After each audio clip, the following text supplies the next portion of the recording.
Adnan water tank लाए हैं खास एंटी बैक्टीरियल वाटर टैंक्स, जिससे आपको मिले शुद्ध पानी हमेशा। Adnan water tank, safe and healthy water storage solution. अस्सलाम वालेकुम नाज़रीन, जानते हैं देश या दुनिया के खबरनामे पर।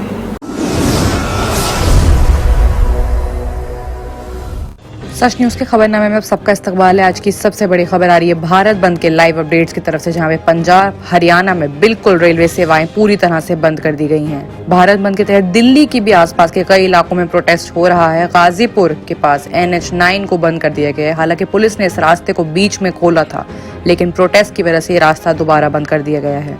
हम सबको पता है कि ये प्रोटेस्ट केंद्र सरकार के 3 नए कृषि कानून के खिलाफ कई राज्यों में बहुत बड़े समय से हो रहा है। किसानों का ये प्रोटेस्ट बीच में थोड़ा थम गया था, हालांकि किसान अलग अलग तरीके से अपने प्रदर्शन को जारी रख रहे हैं। जुमे को यानी शुक्रवार 26 मार्च को किसानों ने मोर्चा भारत बंद का ऐलान किया था। किसानों के इस प्रोटेस्ट के तहत पंजाब हरियाणा में सारी रेलवे सेवाएं ठप हो चुकी हैं। पुलिस ने भी हर जगह बैरिकेड लगा दी है। दिल्ली गाजीपुर बॉर्डर को भी पुलिस ने सील कर दिया है। ऐसे में अगर बात बहादुरगढ़ रेलवे स्टेशन की करें तो किसान ट्रैक पर बैठे हैं, वहां पर रेलवेज नहीं चल रही हैं। आसोदा स्टेशन पर IMU ट्रेन और नांगलोई में गोरखधाम एक्सप्रेस रोकी गई है। ये मोर्चा भारत बंद का शाम 6 बजे तक आज चलेगा। आम लोगों से किसानों नेताओं ने अपील की है कि आज बाजार भी बंद रखा जाए। बता दें कि भारत बंद के दौरान दिल्ली में सब्जियां, दूध जैसी चीजें भी नहीं पहुंचाई जाएंगी। किसानों का साफ बयान आ रहा है प्रोटेस्ट वाली बॉर्डर से। हालांकि अगर बात देश में 8 करोड़ व्यापारियों के प्राइवेट कंपनी की करें तो उन्होंने कहा है कि confederation of all India traders का ये कहना है कि 26 मार्च को बाजार खुले रहेंगे, क्योंकि वो भारत बंद में शामिल नहीं है।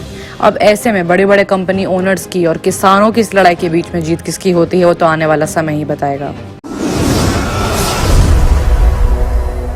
वहीं दूसरी बड़ी खबर आ रही है मुंबई से, जहां पे NCB की ओर से एक बड़ी गिरफ्तारी सामने आई। एक बड़े ड्रग तस्कर का बेटा शादाब बटाटा अरेस्ट हो चुका है। जी हां, एंटी ड्रग एजेंसी NCB ने गुरुवार की रात को ड्रग्स तस्कर फारूक बटाटा के बेटे शादाब बटाटा को गिरफ्तार कर लिया है। कई जगहों पर छापेमारी में 2 करोड़ के करीब की कीमत के ड्रग्स बरामद हुए हैं। बताते हैं कि NCB ने कल रात लोखंडवाला, वर्सो और मीरा रोड इलाके में छापेमारी की और बड़ी मात्रा में ड्रग्स बरामद हुए हैं। माना जा रहा है कि बरामद ड्रग्स की कीमत बाजार में तकरीबन 2 करोड़ रुपए के करीब है। NCB ने शादाब के लग्जरी कार जब्त कर ली और उसी मौके से नोट गिनने वाली मशीन भी मिली है। ये मामला सुशांत सिंह राजपूत के ड्रग्स मामले से शुरू हुआ था, जहां पर NCB ने अब तक कई गिरफ्तारियां कर ली हैं। वहीं बॉलीवुड से ड्रग्स सप्लाई के लिंक लेकर भी बड़े नाम सामने आ रहे हैं। सुशांत मामले में अभिनेत्री रिया चक्रवर्ती पर भी आरोप लगाए गए हैं। वहीं अगली बड़ी खबर भी मुंबई से ही आ रही है कि मॉल में चल रहे कोविड अस्पताल में आग लगने के बाद तकरीबन 70 लोगों को वहां से बचाया गया है। वहीं दूसरी तरफ 2 लोगों की मौत भी हो चुकी है, जिसके बारे में अस्पताल प्रशासन का कहना है कि उनकी मौत अलग वजह से नहीं हुई है। प्रशासन का साफ कहना है कि मौत आग की वजह से नहीं, उनकी मौत पहले से ही हो चुकी थी। इस पर पुलिस वालों की अभी जाँच पड़ताल चल रही है। वहीं अगली बड़ी खबर आ रही है पंजाब कैबिनेट से, जहां पे नवजोत सिंह सिद्धू की वापसी होने पर सिद्धू साहब ने खुद ट्वीट किया है, जिसके बाद एक तहलका मच गया।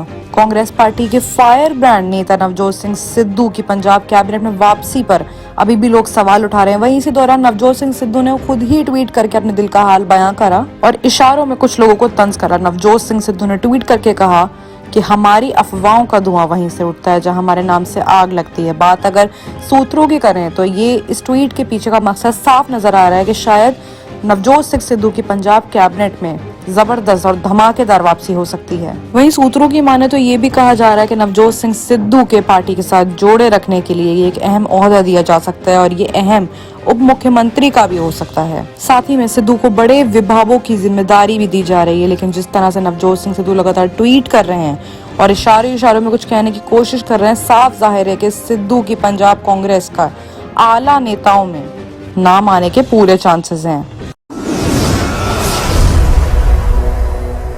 वहीं अगली बड़ी खबर आ रही है चुनावी हलचल से, जहां पे असम में अमित शाह ने कहा है कि घुसपैठियों को रोकने का काम केवल भाजपा ही कर सकती है। जी हां, 5 राज्यों में होने वाले विधानसभा चुनाव के लिए चुनाव प्रचार जोरों शोरों पर है। जहां पर ममता बनर्जी पीछे नहीं हट रही है, वहां पर अमित शाह भी पीछे नहीं हट रहे हैं। वहीं बुधवार को बंगाल में अमित शाह, ममता बनर्जी समेत कई बड़े नेताओं ने ताबड़तोड़ रैलियां की हैं। वहीं अमित शाह ने कहा कि भाजपा ने हमेशा असम के गौरव को बढ़ाने का काम किया है। अटल जी की सरकार थी तब भी लोकप्रिय गोपीनाथ जी का सम्मान किया। नरेंद्र मोदी की सरकार आई, हमने भूपेन हाजरिका का सम्मान किया। उन्होंने कहा कि कांग्रेस का घोषणा पत्र चुनाव प्रचार के लिए होता है और भाजपा का घोषणा पत्र अमल करने के लिए होता है। उन्होंने ये भी कहा कि हमने तय किया है कि 8वीं कक्षा के बाद सभी बेटियों को साइकिल दी जाएगी, कॉलेज जाने वाली सभी बेटियों को स्कूटी दी जाएगी। शाह ने ये भी कहा कि पीएम किसान सम्मान निधि के तहत नरेंद्र मोदी जी 6,000 रुपए भेजते हैं, उसमें असम सरकार 2,000 रुपए और जोड़कर कुल 8,000 रुपए सालाना किसानों को देगी। आखिर में सबसे बड़ी बात उन्होंने कही कि लव जिहाद और लैंड जिहाद के खिलाफ भी कानून काम करेगा और भाजपा सरकार अपना